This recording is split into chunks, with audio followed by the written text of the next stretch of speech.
नमस्कार, जी पंजाब हरियाणा हिमाचल की खास बुलेटिन 25 खबर 25 रिपोर्टर में आपका स्वागत है। आपके साथ मैं हूं रीना कौरव।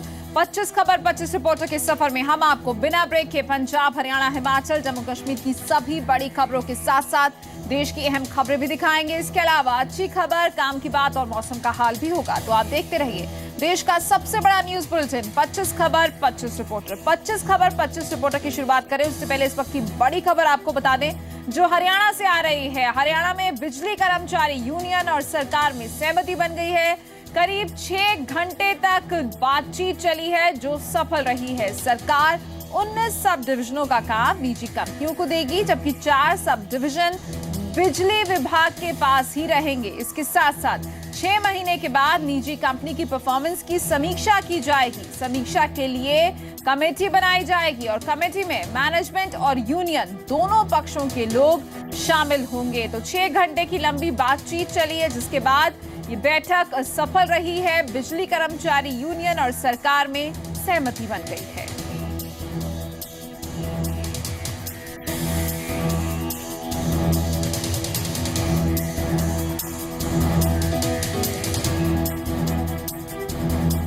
पच्चीस खबर 25 रिपोर्टर में सबसे पहले खबर पंजाब से। बीजेपी ने मिशन 2017 को लेकर सरगर्मी बढ़ा दी है। जालंधर में पंजाब बीजेपी कार्यकारिणी की 2 दिवसीय बैठक में कई अहम मुद्दों पर मंथन और चिंतन हुआ। पंजाब बीजेपी के नेता हरजीत ग्रेवाल ने कहा है कि बीजेपी और अकाली गठबंधन के खिलाफत करने वाले नेताओं के खिलाफ अनुशासनात्मक कार्रवाई होनी चाहिए। जालंधर में पंजाब बीजेपी कार्यकारिणी की बैठक के दूसरे दिन हरजीत ग्रेवाल ने अकाली बीजेपी गठबंधन की खिलाफत करने वाले अपने नेताओं को निशाने पर लिया। हालांकि ग्रेवाल ने किसी का नाम नहीं लिया, लेकिन गठबंधन के खिलाफ बोलने वालों को कार्रवाई के दायरे में लाने की मांग जरूर कर दी। ਅਸੀਂ ਸ਼੍ਰੋਮਣੀ ਅਕਾਲੀ ਦਲ ਦੇ ਨਾਲ ਮਿਲ ਕੇ ਚੁਣਾव ਲੜ ਰਹੇ ਹਾਂ और ਇਕੱਠੇ ਲੜਾਂਗੇ। तीसरी बार सरकार बनावांगे। सरदार प्रकाश सिंह बादल की लीडरशिप च लड़ रहे हैं पंजाब च। पंजाब बीजेपी नेता ने दावा किया कि अकाली बीजेपी गठबंधन बरसों से चला आ रहा है और पूरी तरह मजबूत है। उन्होंने कहा कि 2017 में सरदार प्रकाश सिंह बादल के नेतृत्व में अकाली बीजेपी की सरकार बनना तय है। मैं पार्टी ने एक गल होर कही है कि श्रोमणी अकाली दल और सरदार प्रकाश सिंह बादल के खिलाफ अगर पार्टी का कोई लीडर गल करता तो वो पार्टी विरोधी कार्रवाई है। ये पार्टी जिहड़ी है इसनूं लागू भी करूगी, ये मैं दावे नाल कह सकदा। उन्हां लीडरां नूं असीं बर्दाश्त नहीं करांगे जो साडे गठबंधन के खिलाफ बयानबाजी करनगे। बीजेपी नेता का दावा है कि गठबंधन पूरी तरह से मजबूत है और 2017 के चुनाव में गठबंधन सत्ता में फिर से काबिज होगा। जालंधर से पुनीत परंजा के साथ राजीव अद्वा, जी मीडिया। जालंधर में बीजेपी कार्यकारिणी की 2 दिनों तक चली बीजेपी की बैठक में पार्टी के ढांचे को मजबूत करने के साथ साथ 2017 को लेकर रणनीति बनाई गई। जालंधर में 2 दिन तक चली बीजेपी कार्यकारिणी की बैठक आज खत्म हो गई। इस बैठक में जहां 2017 के विधानसभा चुनावों को लेकर विचार मंथन किया गया, वहीं साथ ही नई कार्यकारिणी के गठन को लेकर भी जल्द ही घोषणा करने की बात ही कही गई है। मिशन 2017 के लिए पंजाब बीजेपी भी अब पूरी तरह से सक्रिय हो चुकी है। जालंधर में 2 दिनों तक चली कार्यकारिणी की मीटिंग में विजय सांपला की अध्यक्षता पर रस्मी तौर पर मोहर लगा दी गई। कार्यकारिणी की मीटिंग में नए शहरों और नौजवानों को आगे बढ़ाने पर भी सहमति बनी। 2017 की रणनीति पर चर्चा के साथ पार्टी ने फैसला किया कि अक्टूबर से दिसंबर तक पार्टी प्रदेश में 4 रैलियां करेगी। 4 रैलियां किसान रैली, अनुसूचित जाति रैली, महिला सम्मेलन अक्तूबर तो दिसंबर के अद तक मतलब 15 दिन, उस तो बाद कोड लगन की आस भी रही है। भारतीय जनता पार्टी के अंदर भी इस वेले जिहड़े नौजवान ने उन्होंने ही ज़्यादा तरजीह दी जा रही है। वैसे मोदी जी का 75 ईयर्स तो बाद जिहड़ा कोई भी मिनिस्टर या इंपॉर्टेंट पोजीशन नहीं दे रहे और जिन्ने भी यंग लोग ने कोशिश कर रहे हैं कि उन्होंने हाथों में लीडरशिप आवे। केवल इतना ही नहीं, पार्टी ने फैसला किया कि हर जिले में बीजेपी के दफ्तर खोले जाएंगे और उन दफ्तरों को हाईटेक बनाया जाएगा। सारे जिलों के दफ्तर बनना और ये लिए भी एक टीम जी है गठित करती है। पंजाब लेवल के उत्ते सारे जिलों के सैटअप करनी है, उन्होंने IT सैक्टर में जोड़ना ताकि ਇੱਕੋ जगह तो बैठ के सारे ਜ਼ਿਲ੍ਹਿਆਂ ਨਾਲ गलबात भी हो सके। कार्यकारिणी की मीटिंग में पार्टी को बूथ स्तर पर कैसे मजबूत किया जाए ये भी चर्चा हुई। इसके लिए पार्टी खास प्रोग्राम रखेगी जिसमें अमित शाह के साथ बीजेपी के कई सीनियर नेता शामिल होंगे। और ਅਸੀਂ ਮੰਨਦੇ ਹਾਂ ਕਿ ਲੜਾਈ ਜਿਹੜੀ ਸਾਡੀ ਬੂਥ ਤੇ ਹੋਣੀ ਹੈ, ਇਸ ਕਰਕੇ ਅਸੀਂ ਬੂਥ ਨੂੰ ਜਦੋਂ ਤਿਆਰ ਕਰਦੇ ਹਾਂ ਤਾਂ ਸਾਡਾ ਆਪਣਾ ਜਿਹੜਾ ਅੱਗੇ ਲੜਾਈ ਲੜਨੀ ਸੌਖੀ ਹੋ ਜਾਂਦੀ ਹੈ। ਕੇਂਦਰੀ ਸਤਰ ਤੇ ਹਾਲੇ ਤੱਕ ਉਮੀਦ ਹੈ ਕਿ ਅਮਿਤ ਸ਼ਾਹ ਜੀ ਵੀ ਆ ਸਕਦੇ, ਮੰਨ ਲਓ ਕੇਂਦਰੀ ਸਤਰ ਦੇ ਨੇਤਾ ਉਹਦੇ 'ਚ ਆਣ ਕੇ ਉਹਦੀ ਸਾਡੇ बूथ लेवल दी कमेटियां करनी। जहां एक और इस बैठक में ये निर्णय लिया गया कि 2017 के विधानसभा चुनावों को देखते हुए राज्य सरकार और केंद्र सरकार की उपलब्धियों को आम जनता तक कैसे पहुंचाया जाएगा, इसकी जिम्मेदारी जिलाध्यक्षों पर होगी। साथ ही ये भी निर्णय लिया गया कि आने वाले समय में सभी जिला मंडलों और जिला इकाइयों में कार्यकारिणी की बैठकें भी होगी। जालंधर से अश्विनी कुमार के साथ पुनीत पिंजा, जी मीडिया। सूबे के लोगों से सीधा संपर्क बनाने के लिए मुख्यमंत्री सरदार प्रकाश सिंह बादल लंबे समय से संगत दर्शन कार्यक्रम करते आ रहे हैं। इस बार इस कार्यक्रम का आयोजन संगरूर में किया गया, जहां सीएम ने लोगों की समस्याएं सुनी और उनका निपटारा भी किया। पंजाब के मुख्यमंत्री प्रकाश सिंह बादल ने कहा है कि किसानों की कर्ज माफी का काम केंद्र सरकार को करना चाहिए। सरदार प्रकाश सिंह बादल ने संगरूर में संगत दर्शन किया। इस मौके पर उन्होंने किसानों के कर्ज से जुड़े मसले पर तस्वीर साफ करने की कोशिश की। मुख्यमंत्री ने बताया कि सूबा सरकार जो कुछ कर सकती थी उस दिशा में कदम उठा चुकी है, लेकिन इसके बाद जिम्मेदारी केंद्र की है और किसानों को वहां जाकर धरना देना चाहिए। ਜਿਹੜੇ ਸਾਡੇ ਵਸ ਨਹੀਂ ਹੋਦੇ ਸਾਡੇ ਸਾਰੇ ਕਰਜ਼ੇ ਮਾਫ ਕਰ ਦਿਓ। मैं ਤੁਹਾਨੂੰ ਦੱਸਾਂ ਮੇਰੇ ਬੈਂਕਾਂ ਦੇ ਹੈ ਹੋਰ ਮੇਰੇ ਤੱਕ ਮੈਂ ਤਾਂ ਇਹ ਤਾਂ ਸੈਂਟਰ ਸਰਕਾਰ ਕਰ ਸਕਦੀ ਹੈ। ਜਿਹੜੇ ਕੰਮ सेंटर ने करने उत्थे धरना लाना चाहिए। मुख्यमंत्री ने दावा किया कि पंजाब सरकार ने किसानों के हित में जो फैसले लिए हैं वो देश की किसी भी सरकार ने नहीं किए। जिन्ना किसानी वास्ते अपनी सरकार कर रही है, मेरा ख्याल है हिंदुस्तान कोई होता नहीं कर। 5000 करोड़ रुपया ट्यूबवैलों का देने उन्हें भी करता कि 50,000 ताई बिना कर्जे तो कोई किसान ले सकता। हेल्थ वास्ते कार्ड। इसके बाद मुख्यमंत्री ने संगत दर्शन के बारे में बात की। सरदार प्रकाश सिंह बादल ने बताया कि संगत दर्शन के जरिए सालों से लटके मसले घंटे भर में निपट जाते हैं। जो अपनी सरकार बनती है पंजाब ते मैं मुख्यमंत्री बनता, ये साडा सब तो प्रायोरिटी वाला प्रोग्राम, क्योंकि मैं समझदा इहदे नाल लोकां दे काम जिहड़े सालों साल नहीं हुंदे वो जल्दी तो जल्दी एक घंटे च हो जाते। मुख्यमंत्री ने संगत दर्शन को जन समस्याओं को निपटाने का सबसे तेज सिस्टम बताया है। संगरूर से सुमित जोशी, जी मीडिया। पंजाब बीजेपी अध्यक्ष विजय सांपला का नशे के मुद्दे पर बयान सामने आया है। सांपला का कहना है कि नशा कहां से आ रहा है इस बात पर जोर न देकर इस पर काबू पाने पर ध्यान देना चाहिए। ड्रग्स मामले पर पंजाब बीजेपी अध्यक्ष का कहना है कि नशा कहां से आया इस बात पर जोर देने की बजाय इसकी रोकथाम के लिए काम करना चाहिए। ड्रग्स के मसले पर कांग्रेस और आम आदमी पार्टी पंजाब सरकार को घेरती रही है। इस दौरान खूब सियासी वार पलटवार हुए। वहीं पंजाब के मुख्यमंत्री भी इस मसले पर कई बार सफाई दे चुके हैं। शुक्रवार को उन्होंने हरियाणा के कुरुक्षेत्र का भी जिक्र किया। इस बीच पंजाब बीजेपी के अध्यक्ष ने कहा कि नशा कहां से आ रहा है, इसके बजाय ड्रग्स की समस्या को जड़ से उखाड़ फेंकने पर ध्यान देना चाहिए। देखिए, मेरा मानना है कि नशा कित्थों आउंदा कित्थे जांदा है नहीं है। नशा एक साडे समाज की बुराई है और उहदे नाल सानू सारिਆਂ ਨੂੰ लड़ना चाहिए है। और ये रिस्पोंसिबिलिटी बजाय कि मैं एक ते दूजे ते पाके ਉਹਦੇ ਲਈ ਸਾਡੀ ਜਦੋਂ ਅਸੀਂ ਇਸ ਜ਼ਿੰਮੇਵਾਰੀਆਂ ਤੇ ਬੈਠੇ ਤੇ ਸਾਨੂੰ ਰਲ ਕੇ करना चाहिए। वहीं हरियाणा कांग्रेस के वरिष्ठ नेता रणदीप सुरजेवाला कुरुक्षेत्र के वाकये को लेकर बीजेपी को घेर रहे हैं। कांग्रेस के मुताबिक पंजाब और हरियाणा दोनों जगह बीजेपी की सरकार है।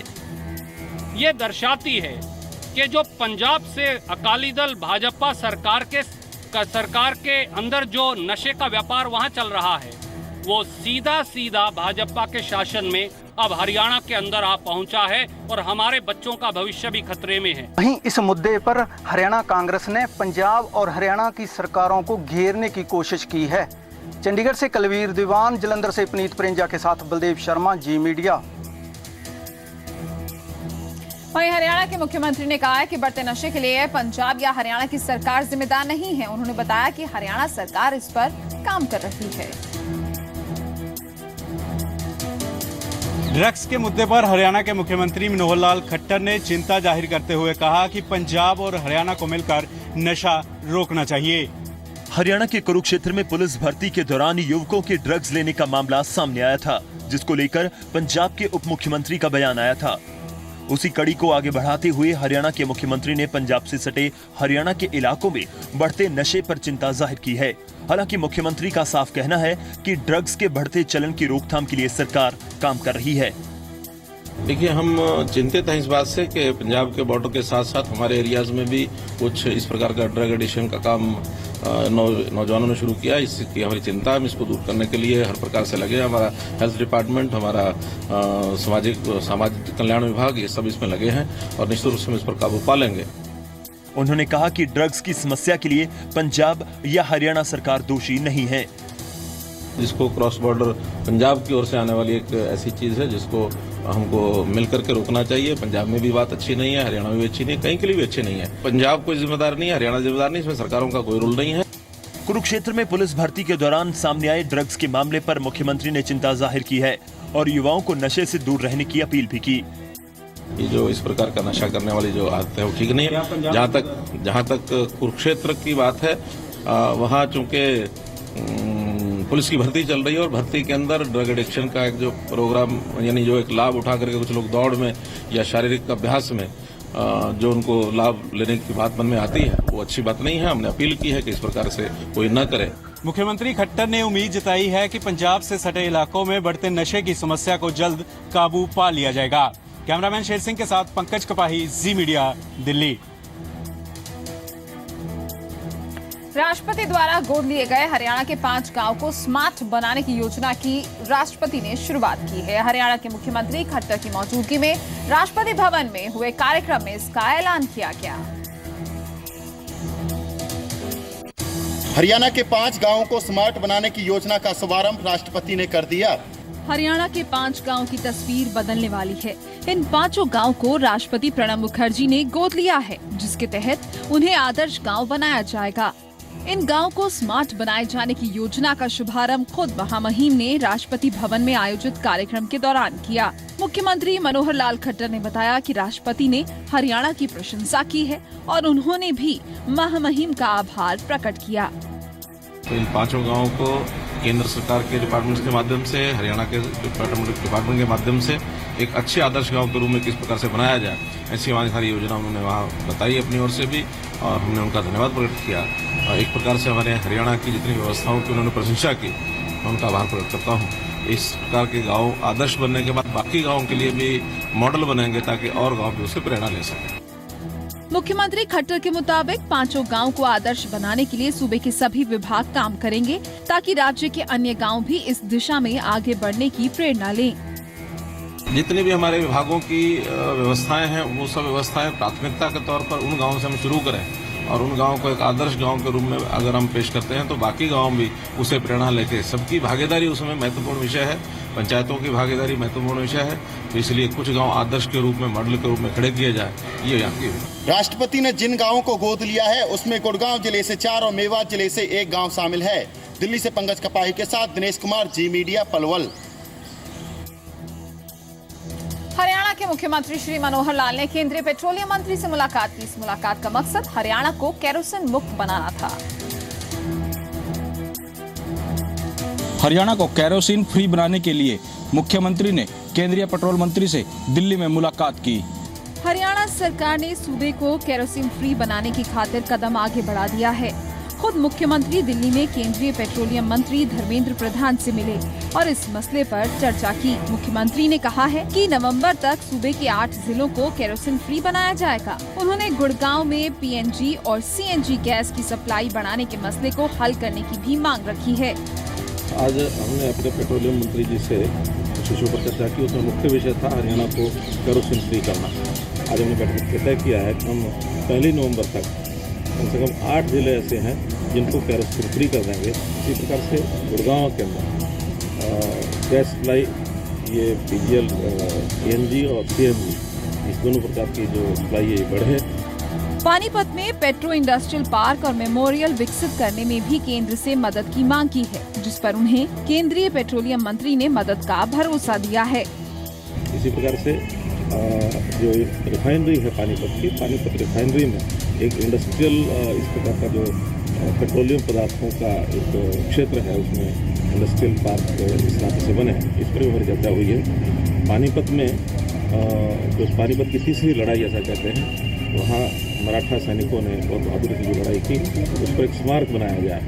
कालाम स्थान पर ASI की जमीन पर एक स्मारक जो बनना है, उसकी मेंटेनेंस भी IOCL ने ही स्वीकार की है। उसके लिए मैं उनका धन्यवाद करता हूँ। मुख्यमंत्री ने गुड़गांव में PNG और CNG को बढ़ाने की मांग रखी है।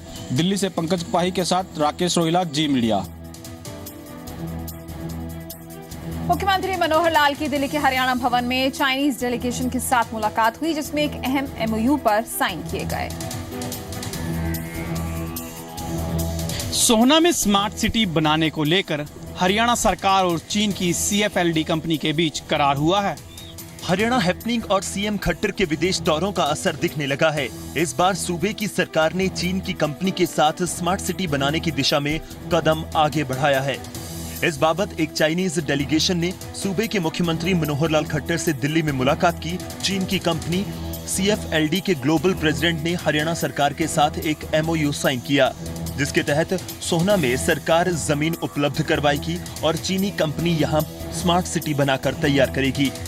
चाइना की एक बहुत बड़ी कंपनी CFLD, उनके साथ हमारा एक MOU हुआ है और सोहना में एक स्मार्ट सिटी बनाने के लिए उन्होंने एक MOU किया है। 1500 एकड़ जमीन हमारे पास वहाँ है, हम इनको 1500 एकड़ जमीन देंगे और उसके बाद फिर ज्वाइंट तौर पर चाइना की कंपनी CFLD और HSIDC दोनों मिल करके ज्वाइंट वेंचर बना करके इस जगह को डेवलप करेंगे।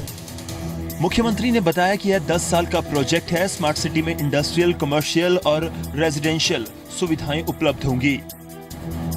अभी एक MOU आज साइन हुआ है, इसकी डिटेल अभी बाकी बननी तय है, लेकिन उसमें निश्चित रूप से इंडस्ट्रियल एरिया भी होगा, कमर्शियल भी होगा, रेजिडेंशियल भी होगा।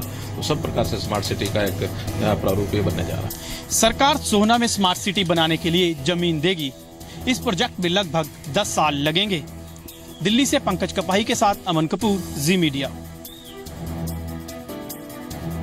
क्या हिमाचल कांग्रेस में सब ठीक ठाक है? ऐसा हम नहीं, प्रदेश की विपक्षी पार्टी बीजेपी कह रही है। इसके लिए बीजेपी ने वीरभद्र सरकार के मंत्रियों के बीच की खींचतान का हवाला दिया। हिमाचल बीजेपी ने एक बार फिर प्रदेश सरकार और मंत्रियों के बीच मतभेद का मुद्दा उछाला है। हिमाचल में सरकार के खिलाफ हालिया कुछ प्रदर्शनों के दौरान मंत्रियों को लेकर कर्मचारी नाराजगी जाहिर कर चुके हैं, जबकि मुख्यमंत्री को जनहितैषी करार देते रहे हैं। HRTC कर्मचारियों के प्रदर्शन के दौरान ऐसे ही नारे गूंजे थे। इस बीच विपक्ष भी हिमाचल सरकार और कांग्रेस पर चुटकी लेने का मौका नहीं छोड़ना चाहता। यही वजह है कि हिमाचल बीजेपी का शक है कि मुख्यमंत्री और मंत्रियों के बीच सब कुछ ठीक नहीं है।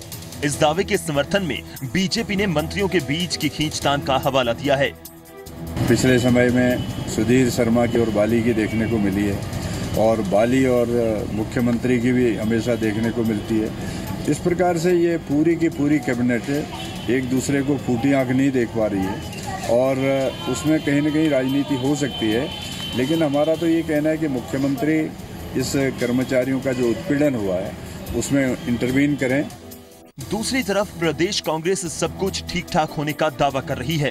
हिमाचल कांग्रेस प्रवक्ता के मुताबिक सरकार और संगठन मिलकर काम कर रहे हैं और विकास के एजेंडे को आगे बढ़ा रहे हैं। साथ ही कर्मचारी हितैषी सरकार होने का दावा भी किया जा रहा है। नहीं, देखिए, बिल्कुल कोई ऐसी बात नहीं। कांग्रेस पार्टी और सरकार बिल्कुल एकजुट है। हमारी कांग्रेस की जो सरकार है हमेशा हिमाचल प्रदेश में जो है कर्मचारियों की हितैषी रही और हमेशा कर्मचारियों के साथ खड़ी रही। तो इस बार भी यही हुआ है और 30 लोगों के अगेंस्ट जो कार्रवाई हुई थी उसमें से 24 जो नेता है या कर्मचारी है वो उनकी बर्खास्ती को बहाल कर दिया। वही हिमाचल कांग्रेस का दावा है कि सरकार और संगठन एकजुट है। शिमला से विशाल त्रिवेदी के साथ रमन खोसला, जी मीडिया। एक तरफ जहां बीजेपी प्रदेश सरकार में गुटबाजी का मुद्दा उछाल रही है, तो वहीं मुख्यमंत्री पर बिना सोचे समझे घोषणाएं करने का भी आरोप लगा रही है। हिमाचल बीजेपी ने मुख्यमंत्री पर बिना बजट के घोषणाओं की झड़ी करने का आरोप लगाया है। हिमाचल बीजेपी ने मुख्यमंत्री को फिर निशाने पर लिया है। बीजेपी नेता गणेश दत्त का आरोप है कि मुख्यमंत्री जल्दबाजी में लग रहे हैं, इसलिए धड़ाधड़ घोषणाएं कर रहे हैं। बीजेपी की माने तो सरकार पहले से कर्ज तले दबी है, बावजूद इसके कोरी घोषणाएं करने में जुटी है। हिमाचल प्रदेश के मुख्यमंत्री श्री वीरभद्र सिंह जी ने पिछले 1 साल के अंदर 1500 ऐसी घोषणाएं की हैं जिनके लिए न बजट में कोई प्रावधान है, न उनके लिए कोई धनराशि रखी गई है। इस तरह की अनाप शनाप घोषणाएं करके, बिना बजट के घोषणा करके वो एक प्रकार से हिमाचल प्रदेश की जनता को मूर्ख बना रहे हैं। बीजेपी के आरोपों का जवाब देते हुए मुख्यमंत्री ने कहा है कि सरकार घोषणाएं नहीं, आदेश देती है। कि हम घोषणाएं नहीं करते, हम आदेश देते हैं। क्या स्कूल खोले गए हैं, कॉलेज खोले गए हैं, सड़कों का निर्माण हुआ है, हर चीज़ के लिए बजट का प्रावधान है, तब जाके घोषणा की जाती है। मुख्यमंत्री यही नहीं रुके, उन्होंने बीजेपी के उन आरोपों की भी हवा निकाल दी जिसमें मंत्रियों और मुख्यमंत्री के बीच मतभेद की बात कही जा रही थी। कुछ नहीं है कि हमारी गवर्नमेंट वो एक टीम की तरह काम कर रही है, सभी गवर्नमेंट के प्रति वफादार है और ये जो एक दूसरे को धकेलने की जो ख्वाहिश है वो भाजपा में है, कांग्रेस में है। वहीं मुख्यमंत्री ने दोनों मसलों पर बीजेपी को करारा जवाब देते हुए पलटवार किया है। रामपुर से विश्वेश्वर नेगी के साथ यशराज, जी मीडिया। दिल्ली में टैंकर घोटाले को लेकर बीजेपी आज फिर केजरीवाल सरकार के खिलाफ सड़कों पर उतरी। टैंकर घोटाले पर विरोध दर्ज करने के लिए आज बीजेपी सांसद विजय गोयल खुद टैंकर चलाकर अरविंद केजरीवाल के घर जा रहे हैं। ट्रैक्टर की स्टीयरिंग थामे बीजेपी सांसद विजय गोयल और आसपास समर्थकों का हुजूम। राजनीति की ये दिव्य तस्वीर दिल्ली की है। विजय गोयल खुद ट्रैक्टर पर सवार हैं तो उनके समर्थक भी खास अंदाज में हैं। किसी के सिर पर मटका है तो किसी के हाथों में बैनर। दिल्ली में विरोध प्रदर्शन की ये तस्वीर जैसे आम हो गई है। पिछले कुछ दिनों से दिल्ली के सीएम अरविंद केजरीवाल को घेरने के लिए बीजेपी नेता सड़क पर लड़ाई लड़ रहे हैं और इस लड़ाई का मुद्दा बना है टैंकर घोटाला। टैंकर घोटाले और केजरीवाल के बीच की कड़ी क्या है, हम आपको बताएंगे, लेकिन पहले देखिए कैसे केजरीवाल के घर के बाहर बीजेपी कार्यकर्ताओं ने हंगामा किया। बीजेपी कार्यकर्ताओं को रोकने के लिए पुलिस मुस्तैद थी, पूरा इंतजाम था, लेकिन पुरी के कार्यकर्ता भी पूरी तैयारी के साथ पहुंचे थे, लिहाजा इन्हें रोकने के लिए पुलिस को खासी मशक्कत करनी पड़ी। टैंकर का जो घोटाला है वो कांग्रेस से शुरू होकर आम आदमी पार्टी की केजरीवाल सरकार तक आ गया है। दोनों ने कंपनियों से पैसे खाए हैं, इसलिए आज भी वो कंपनियां काम कर रही हैं। दिल्ली में कांग्रेस सरकार के दौरान हुए टैंकर घोटाले को लेकर बीजेपी केजरीवाल को घेर रही है।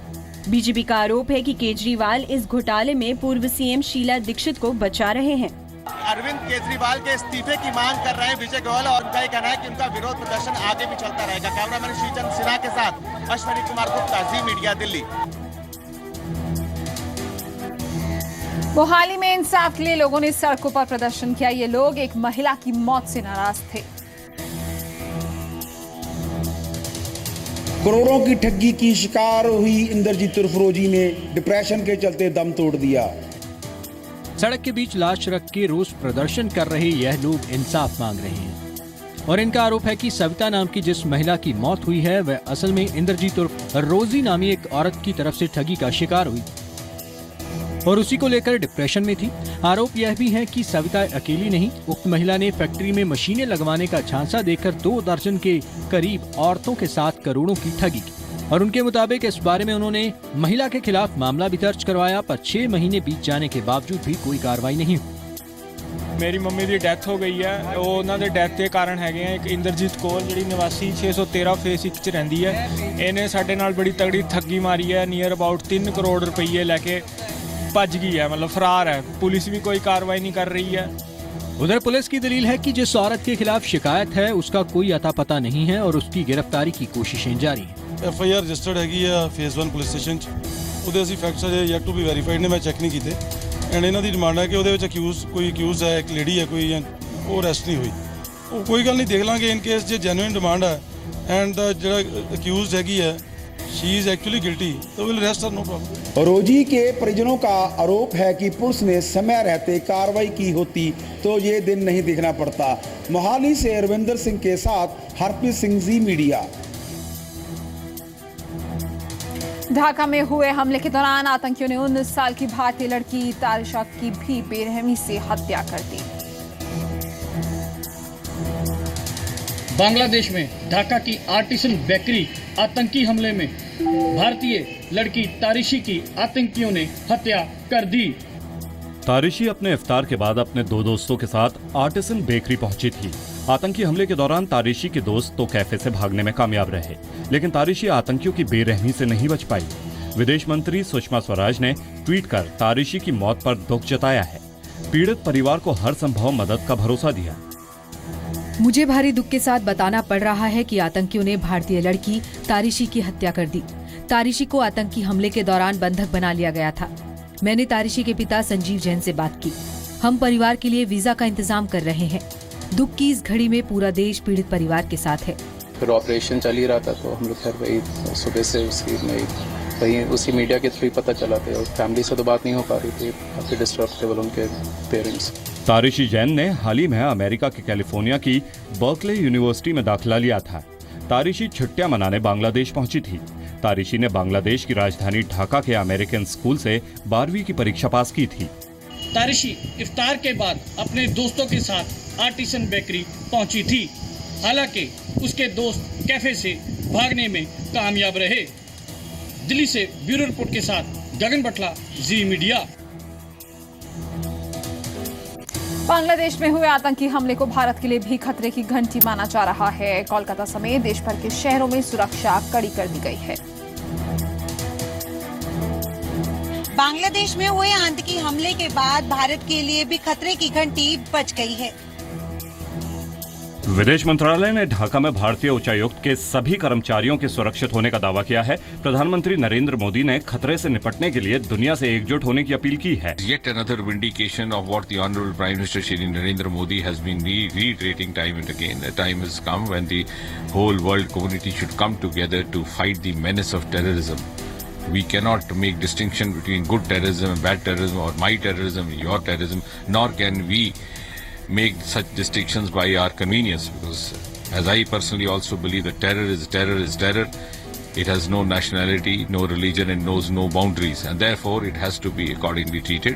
बांग्लादेश में अमेरिकी दूतावास ने अपने कर्मचारियों के लिए एडवाइजरी जारी कर सुरक्षित जगह पर रहने को कहा है। ऑस्ट्रेलिया सरकार ने बांग्लादेश में अपने नागरिकों की सुरक्षा के लिए हर संभव कदम उठाने का दावा किया है। प्रधानमंत्री नरेंद्र मोदी ने आतंक के खिलाफ दुनिया को एकजुट होने की अपील की है।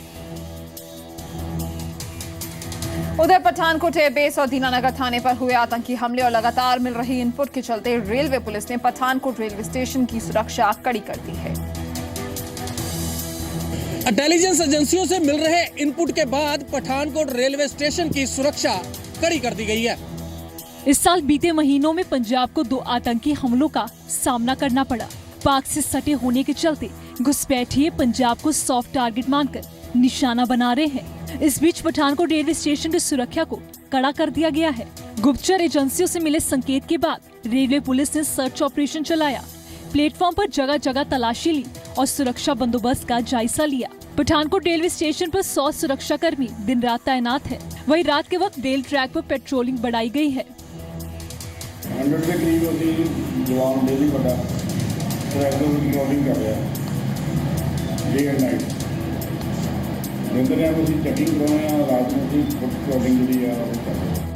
रेलवे स्टेशन के आसपास चोर रस्तों को बंद करने के लिए विभाग को कहा गया है। दरअसल पठानकोट एयरबेस हमले के बाद से सुरक्षा एजेंसियां चौकन्ना है और किसी तरीके की कोताही नहीं बरतना चाहती। इससे पहले आतंकी दीनानगर और पठानकोट के एयरबेस को निशाना बना चुके हैं। पठानकोट से अजय महाजन के साथ नवीन शर्मा, जी मीडिया। बम भोले के जयकारों के साथ आज से अमरनाथ यात्रा की औपचारिक तौर पर शुरुआत हुई। जम्मू कश्मीर के राज्यपाल और गृह मंत्री राजनाथ सिंह ने भी पवित्र गुफा में बाबा बर्फानी के दर्शन किए। कड़ी सुरक्षा के बीच बाबा बर्फानी के दर्शनों के लिए पहला जत्था जो है यहाँ से नुनवन बेस कैंप से रवाना हुआ। आप देख सकते हैं कैसे तमाम जो सुरक्षा के आला अधिकारी हैं वो यहाँ पर मौजूद हैं, चाहे CRPF हो, जम्मू कश्मीर पुलिस हो। अमरनाथ यात्रियों का पहला जत्था आज बाबा बर्फानी के दर्शन के लिए बेस कैंप से रवाना हो गया। सबसे पहले जम्मू कश्मीर के राज्यपाल NN वोहरा ने बाबा बर्फानी के दर्शन किए। यात्रा के दौरान आतंकी साजिश की आशंका के बीच केंद्रीय गृह मंत्री राजनाथ सिंह ने भी आज बाबा बर्फानी के दर्शन किए।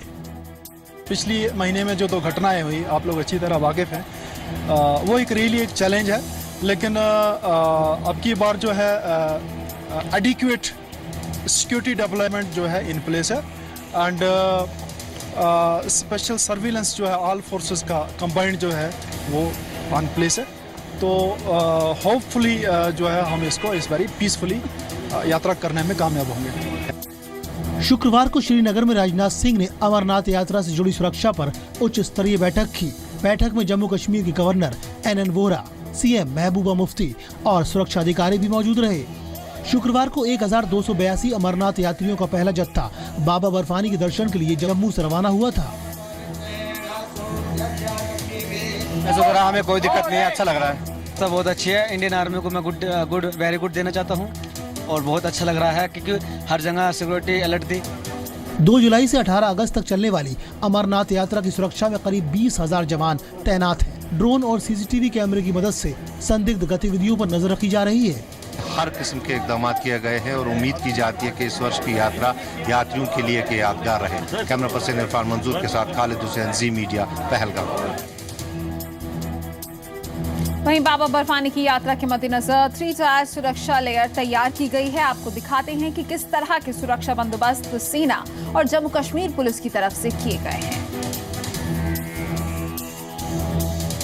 अमरनाथ यात्रा सबके लिए सुरक्षित रहे और सफल रहे, इसके लिए खासे प्रबंध किए गए हैं। जो अमरनाथ यात्रा पर किसी किस्म के जो खतरे मंडरा रहे थे उसको देखते हुए सुरक्षा के बहुत ही कड़े प्रबंध किए गए हैं। इस वक्त हम चंदनवाड़ी के इस चेक पोस्ट पे खड़े हैं जहां जम्मू कश्मीर पुलिस के ये सिपाही जो है, आप देख सकते हैं कैसे हर यात्री की फ्रिस्किंग हो रही है।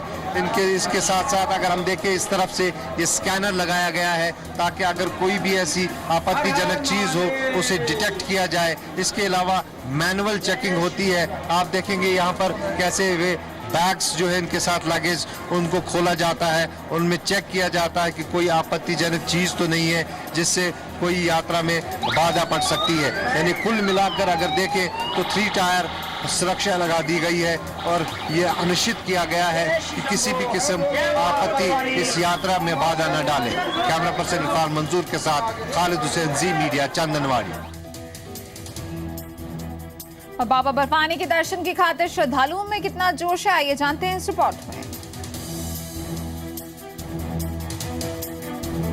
नुनवन बेस कैंप से चली पवित्र अमरनाथ की यात्रा पहले पड़ाव चंदनवाड़ी पे पहुंच गई है और चंदनवाड़ी से शुरू होगी पैदल यात्रा जो करीबन 34 किलोमीटर की कठिन पैदल यात्रा है और इस यात्रा को पार करके बाबा के दर्शन भक्तों को होंगे। ये जानते हुए कि ये दुर्गम और कठिन चढ़ाई है और 2 दिन तक हमें चलना है, इसके बावजूद हौसले बुलंद हैं और ये लोग जो है लगातार बाबा भोलेनाथ के जय जयकारे लगाते हुए प्रस्थान कर रहे हैं और यहाँ तक हर जगह चप्पे चप्पे पर कड़ी सुरक्षा के बीच ये यात्रा यहाँ से प्रस्थान करेगी और करीबन 5,000 के करीब आज पहले दिन यहाँ इस रास्ते से जो ट्रेडिशनल रूट माना जाता है कि भगवान शिव और पार्वती इसी रास्ते से इसी चढ़ाई से चलते हुए पवित्र गुफा पहुंचे थे।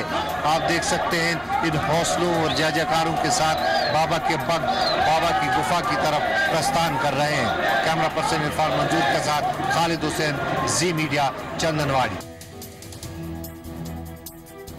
एसजीपीसी प्रधान अवतार सिंह मक्कड़ ने सिखों की पार्लियामेंट तेजा सिंह समुद्री हॉल और सारागढ़ी सराय के फेज 2 की कार सेवा की शुरुआत की। इस मौके पर मक्कड़ ने कहा कि तेजा सिंह समुद्री हॉल पर ऑपरेशन ब्लू स्टार के दौरान गोलियां चलाई गई थी। अमृतसर में सिखों की मिनी पार्लियामेंट कहे जाने वाले तेजा सिंह समुद्री हॉल की रेनोवेशन का काम शुरू हो गया है। यह इमारत अपने आप में इतिहास संभाले बैठी है। और इतिहास के हर दौर की गवाह रही तेजा सिंह समुद्री हाल की इस इमारत की संभाल के लिए कार सेवा शुरू हो गई है। ऑपरेशन ब्लू स्टार के समय तेजा सिंह समुद्री हाल भी गोलियों का निशाना बना था और इसकी ऊपरी इमारत में आग भी लग गई थी। इस मुतल्लक दिल्ली हाई कोर्ट में 1000 करोड़ के मुआवजे का केस भी चल रहा है। एसजीपीसी की तरफ से वकीलों की सलाह लेने के बाद पिछले 3 दशकों से उसी हालात में खड़ी इस इमारत की कार सेवा तो शुरू हो गई है, जिसमें इमारत के पेंट का काम भी शुरू किया जाएगा। पर ऑपरेशन ब्लू स्टार की यादगार के तौर पर खड़ी इस इमारत में गोलियों के निशान आधुनिक तकनीक से संभाले जाएंगे। 1984 सरकार दे फौजी हमले समय ते काफ़ी गोलियां लगियां। 84 तो लैके अज तक संभाल रखी गई इसे तरह, क्योंकि high court Delhi high court में ਇਹਦਾ एक केस चलता है 1000 करोड़ रुपए के मुआवजे का। फिर वकील नाल सलाह करके ਜਿਹੜੇ ਗੋਲੀਆਂ ਦੇ ਨਿਸ਼ਾਨ ਨੇ ਉਹਨਾਂ ਨੂੰ ਪ੍ਰਜ਼ਰਵ ਕਰਦਿਆਂ ਹੋਇਆ ਅੱਜ ਇਹਦੀ ਰੈਨੋਵੇਸ਼ਨ ਦਾ ਕੰਮ ਜਿਹੜਾ ਉਹ ਆਰੰਭਿਆ ਗਿਆ। ਇਹਦੀ ਕਾਰ ਸੇਵਾ ਬਾਬਾ कश्मीर सिंह जी पूरी वाले दी गई है। एसजीपीसी अध्यक्ष के मुताबिक सारागढ़ी सराय का काम लगभग पूरा हो चुका है और इसलिए अब फेज 2 में 120 कमरों की सराय की कार सेवा शुरू की जा रही है। सारागढ़ी सराय का सेकंड फेज शुरू करने जा रहे हैं, जिहड़ा अज काम शुरू करने की रस्मी उद्घाटन किया गया और ये 120 कमरे होंगे, हर मंजिल पे 15 कमरे होंगे। ऑपरेशन ब्लू स्टार के दौरान ऐतिहासिक इमारत को नुकसान पहुंचा था। यही वजह है कि 32 साल के बाद रेनोवेशन का काम शुरू हुआ है। अमृतसर से राजन को सी मीडिया। हिमाचल के कई जिलों में भारी बारिश हुई और मौसम विभाग ने अगले 48 घंटों के अंदर भारी बारिश का अलर्ट जारी कर दिया है। हिमाचल प्रदेश के कई जिलों में भारी बारिश रिकॉर्ड की गई है। हिमाचल के शिमला, सोलन, बिलासपुर, मंडी, कांगड़ा में भारी बारिश हुई है। हालांकि इस रेस में सोलन और कांगड़ा ने बाकी जिलों को पीछे छोड़ दिया है। दोनों जिलों में सबसे ज्यादा बारिश रिकॉर्ड की गई है। मूसलाधार बारिश की वजह से राज्य की कई नदियां उफान पर हैं। सतलुज, ब्यास और यमुना के जलस्तर में लगातार बढ़ोतरी हो रही है। साथ ही लोगों को नदियों से दूर रहने की हिदायत दी गई है। हाँ, अभी पिछले 24 घंटों में हिमाचल प्रदेश के बहुत सारे इलाकों में बारिश रिकॉर्ड की गई। डिस्ट्रिक्ट मंडी और सोलन में हैवी बारिश भी रिकॉर्ड किया गया और बाकी जो जगह थी उसमें लाइट टू मॉडरेट बारिश रहा। अगले 2-3 दिनों में काफ़ी बारिश होने की आशंका है। इसके साथ ही हमने भी जो हमारे जिलाधीश हैं और दूसरे जो हमारे डिपार्टमेंट्स हैं, स्टेक होल्डर डिपार्टमेंट्स हैं, उनको अलर्ट किया गया है कि इस तरह की अगर कोई घटना घटित होती है तो उसमें पूर्ण रूप से सतर्क रहें। अगले 48 घंटे मुश्किल भरे हो सकते हैं क्योंकि सूबे के मौसम विभाग ने राज्य के 6 जिलों में भारी बारिश की चेतावनी जारी की है। सूबे के मुख्यमंत्री मानसून के मद्देनजर पुख्ता तैयारी की बात कह चुके हैं। हिमाचल प्रदेश के जो खास करके जो मिड हिल्स और हाई हिल्स वाले डिस्ट्रिक्ट्स हैं उनमें heavy to very heavy rainfall होने की उम्मीद है, जिसमें डिस्ट्रिक्ट शिमला, सोलन, सिरमौर, मंडी, कांगड़ा, बिलासपुर, हमीरपुर आते हैं। इन सभी डिस्ट्रिक्ट्स में हैवी बारिश होने की उम्मीद है। हिमाचल प्रदेश के मौसम विभाग ने हिमाचल के 6 जिलों में अगले 48 घंटों में भारी बारिश का अलर्ट जारी किया है। विशाल द्विवेदी, जी मीडिया, शिमला। उत्तराखंड में बादल फटने की वजह से मची तबाही के बाद राहत और बचाव का काम जारी है। मौसम विभाग की ओर से जारी भारी बारिश की चेतावनी ने प्रशासन की चिंता बढ़ा दी है। उत्तराखंड के पिथौरागढ़ और चमोली जिले में बादल फटने से मची तबाही के बीच रेस्क्यू ऑपरेशन जारी है। मौसम विभाग की चेतावनी के मुताबिक नैनीताल, उधम सिंह नगर और चंपावत में भारी बारिश हो सकती है। सुबह के कई इलाकों में बीते 36 घंटे से भारी बारिश हो रही है। चमोली और पिथौरागढ़ में कई जगहों पर बादल फटे हैं और लैंडस्लाइड हुआ है। मौसम की मार ने सूबे में अब तक 30 लोगों की जान ले ली। कई लोग लापता हैं तो कई लोग मलबे में दबे हुए हैं। अलकनंदा, सरयू और मंदाकिनी समेत राज्य की 12 में से 10 नदियां खतरे के निशान के ऊपर बह रही हैं। लैंडस्लाइड के कारण ऋषिकेश बद्रीनाथ हाईवे ब्लॉक हो चुका है। यमुनोत्री और केदारनाथ के रास्ते पर भी हजारों लोग फंसे हैं। रास्ते बंद होने के कारण यमुनोत्री धाम को रोक दिया गया है। यहाँ भारी बारिश के कारण हाईवे पर पानी भर गया है।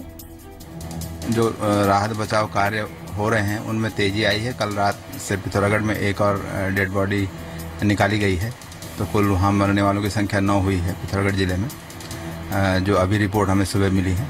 और बाकी सारे स्थानों पर बारिश कम है। पिछले 12 घंटों में जैसे कि ज़्यादा बारिश बताई गई थी, लेकिन अभी इतनी बारिश नहीं है। और इससे जो है, जो बाकी जगह हैं वहाँ पर अपना खोज बचाव कार्यों में और दूसरे राहत बचाव कार्यों में मदद मिली। इस रेस्क्यू ऑपरेशन में सेना और प्रशासन पूरे जोर शोर से जुटे हुए हैं, लेकिन मौसम विभाग की तरफ से जारी भारी बारिश की चेतावनी ने चिंता बढ़ाने का काम किया है। अमृतसर में आज बादल बरसे, वहीं जालंधर में बारिश ने बीजेपी कार्यकारिणी की बैठक का मजाक किरकिरा कर दिया। जालंधर में पंजाब बीजेपी की कार्यकारिणी की बैठक हो रही है। 2 दिन की बैठक के दूसरे दिन आप देख सकते हैं ये नज़ारा जो है वो कुछ इस तरह यहाँ पे दिखाई दे रहा है। कल रात को तेज तूफान और बारिश के बाद जो पंडाल लगाया गया था यहाँ पर आप देख सकते हैं वो कि पूरी तरह से अस्त व्यस्त हो चुका है, टूट चुका है पंडाल जो है। ये बाकायदा खाने के लिए एक पंडाल जो था वो यहाँ पर लगाया गया था। पंजाब में भी कई शहरों में पारा लंबे समय से 40 डिग्री सेल्सियस के आसपास घूम रहा था और लोग गर्मी से परेशान थे। इस बीच बादल बरसे तो गर्मी के साथ सियासी पारे को गिराने का भी काम किया। दरअसल ये तस्वीरें जालंधर की हैं, जहां पंजाब बीजेपी कार्यकारिणी की 3 दिवसीय बैठक चल रही थी। बड़े बड़े बोर्ड और अन्य बंदोबस्त किए गए थे, लेकिन बारिश के आगे इनकी एक नहीं चली और बीजेपी कार्यकर्ताओं को कोने में जाकर सिमटना पड़ा। बारिश ने जो सारा मजा है वो किरकिरा कर दिया है। काफी तेज बारिश जो है वो यहाँ पर कल रात से ही हो रही है और अब जो बोर्ड लगाए गए थे यहाँ पर वो जो है वो टूट चुके हैं यहाँ पर।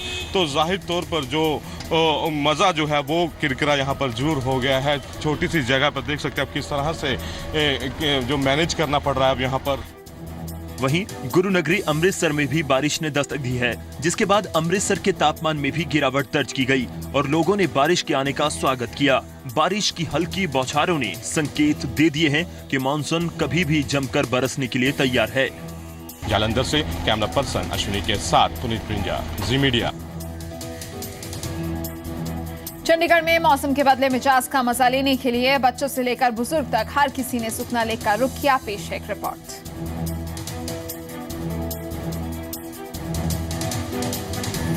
पंजाब, हरियाणा और चंडीगढ़ में मॉनसून ने दस्तक दे दी है। कल रात से ही झमाझम बारिश हो रही है और आप देखेंगे किस तरह से लोग बाहें फैला के मॉनसून का स्वागत कर रहे हैं। सुखना लेक पे खड़े हैं इस वक्त हम और देखिए किस तरह से बाहर से भी जो लोग आए हैं और चंडीगढ़ के लोग भी मॉनसून का स्वागत कर रहे हैं खुली बाहों से। जान लेते हैं कितने बेसब्री से इंतजार था और फाइनली मॉनसून आ गया है, क्या कहना चाहेंगे? फाइनली मौसम आ गया है, बहुत ही मजेदार मौसम हो रहा है। गर्मी से एकदम राहत और मस्त मस्त मौसम।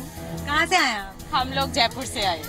आपका क्या कहना है? फाइनली इतना अच्छा मौसम हो गया है चंडीगढ़ का और मॉनसून ने दस्तक दे दी। हमें तो गर्मी से राहत मिली, इसलिए हम बहुत खुश हैं। हम लोग इसका इंतजार कर रहे थे कि कब बारिश है और कब अपने मौसम का आनंद ले। ठंडी ठंडी हवा में घूमे, रिमझिम बारिश, बहुत अच्छा लग रहा है हम लोग को तो। और चंडीगढ़ में सुखना लेक पे कैसा लग रहा है इस वक्त? सुबह बहुत ही अच्छा लग रहा है और इतना सुहाना मौसम हो रहा है कि बहुत एंजॉय कर रहे हैं हम लोग। काफी अच्छा लग रहा है हम लोगों को। अच्छा, वोटिंग तो अब नहीं चलेगी, तो आपको लग रहा है कि कहीं ना कहीं वो मिस हो रही है या फिर? वो बिल्कुल हम लोग मिस कर रहे हैं। हमें उम्मीद थी कि वोटिंग भी शायद चल रही होगी और हमें उम्मीद थी जरूर कि आज बारिश हमें मिलेगी और वो हमें मिली। हमें बहुत हमारा वसूल हो गया जयपुर से यहाँ आना। अच्छा, फोटोज भी खींच रहे हो, सेल्फी सब कुछ चल रहा है। क्या क्या खास करने वाले हो, खाने क्या वाले हैं इस मौसम? जितना भी चटपटा हो, गरम चीज हो, गरम पकौड़ियाँ हो, गरम चाय हो, छोले कुलचे यहाँ बहुत फेमस है। हम तो अब जितने लोग घरों के अंदर हैं सब बाहर आ जाएंगे, सब एंजॉय करेंगे अपनी लाइफ। तो आप देखें किस तरह से यहाँ पे मॉनसून का बाहें फैला के स्वागत किया जा रहा है। मौसम विभाग का कहना है कि 5 तारीख तक इसी तरह बारिश होने के आसार हैं और लोगों को गर्मी से काफी राहत मिली है। कैमरामैन दीपक के साथ नितिका महेश, जी मीडिया, चंडीगढ़। आज चंडीगढ़, हिसार और जींद में मौसम मेहरबान रहा। तीनों जगह हल्की बारिश ने गर्मी को कम करने का काम किया। चंडीगढ़, पंजाब, हरियाणा में मॉनसून ने दे दी है दस्तक। कल रात से ही झमाझम बारिश हो रही है और लोग मॉनसून का खुली बाहों से स्वागत कर रहे हैं। जी हां, चंडीगढ़ में बारिश ने मौसम का मिजाज बदलने के साथ लोगों को राहत देने का काम किया। कई दिनों से जारी गर्मी पर बारिश ने ब्रेक लगाने का काम किया है। मौसम विभाग ने अंदेशा जताया है कि रुक रुक कर बारिश का दौर आने वाले दिनों में भी जारी रहेगा। वहीं हिसार में भी बारिश ने दस्तक दी है। हल्की बारिश के दौर ने यहाँ भी लोगों की मुश्किलों को आसान किया है। बादल बरसे तो पारा भी 35 डिग्री सेल्सियस तक गिर गया। हालांकि कुछ जगह सड़कों पर जल भराव भी देखने को मिला, जो जिला प्रशासन के बंदोबस्त की पोल खोल रहा है। दूसरी तरफ जींद में भी मौसम ने लोगों को निराश नहीं किया।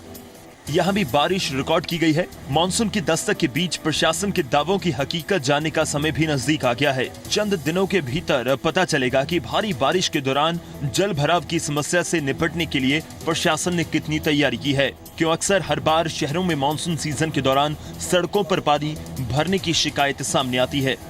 मौसम विभाग का कहना है कि जुलाई के पहले पूरे हफ्ते में इसी तरह बारिश होने के आसार हैं और तापमान में भी गिरावट दर्ज की जाएगी। कैमरामैन दीपक के साथ नितिका महेश, ज़ी मीडिया, चंडीगढ़। अब नजर डालते हैं प्रमुख शहरों के तापमान पर।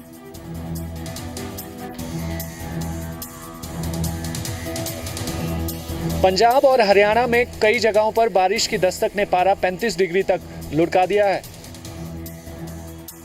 आए दिन मौसम करवट ले रहा है। मैदानों में भी कुछ जगहों पर छिटपुट बारिश दस्तक दे रही है। बावजूद इसके गर्मी के तेवर कमोवेश पहले जैसे बरकरार हैं।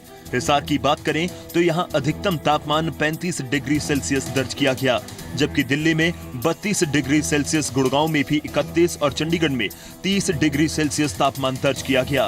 पंजाब की बात करें तो बठिंडा में भी 32 डिग्री सेल्सियस तापमान दर्ज किया गया, जबकि अमृतसर में 31 और लुधियाना में पारा 29 डिग्री सेल्सियस रहा।